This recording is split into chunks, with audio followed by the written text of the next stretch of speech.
ഇപ്പോഴത്തെ ഇഷ്യൂസ് എല്ലാം താങ്കൾക്ക് അറിയാവുന്നതാണ്.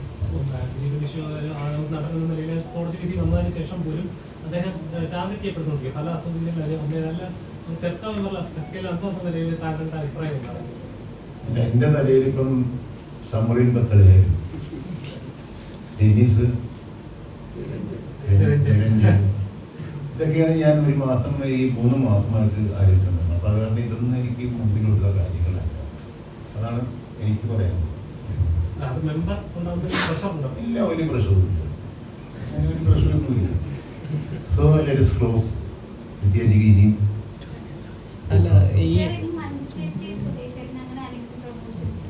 പിന്നെ ഞാൻ മഞ്ജു മറ്റേ നമ്മുടെ ട്രെയിലർ ലോഞ്ചിനുണ്ടായിരുന്നു. ഇനി വരുവാൻ തീർച്ചയായിട്ടും വരും. ആവശ്യമുണ്ടെന്ന് ഞാൻ വിളിച്ചു കഴിഞ്ഞ ഇന്ന് കാലത്തും ഞാൻ മെസ്സേജ് അയച്ചിരുന്നു. അവരെനിക്ക് ഓൾ ദി ബെസ്റ്റ് പറഞ്ഞത് ഇന്നത്തെ സാഹചര്യത്തിൽ വിളിക്കാൻ കാര്യമില്ലല്ലോ. നിങ്ങൾ തന്നെ വേണ്ടാത്ത കാര്യങ്ങൾ പറയും, എന്നോട് ചോദിച്ചോളൂ. അപ്പൊ അത് കാരണം അല്ല, ദിലീപേട്ടന്റെ വിഷയത്തില് താരങ്ങള് 2 പക്ഷത്തായിട്ടാണ് പ്രതികരിച്ചത്. ഞാൻ താരമല്ല, താരം ആകാനുള്ള ഒരു ചാൻസ് വന്നിട്ടുണ്ട്. ഞാനിപ്പോ അത് എടുക്കുന്നില്ല. അല്ല, കാരണം പറഞ്ഞാല് okay, thank you very much.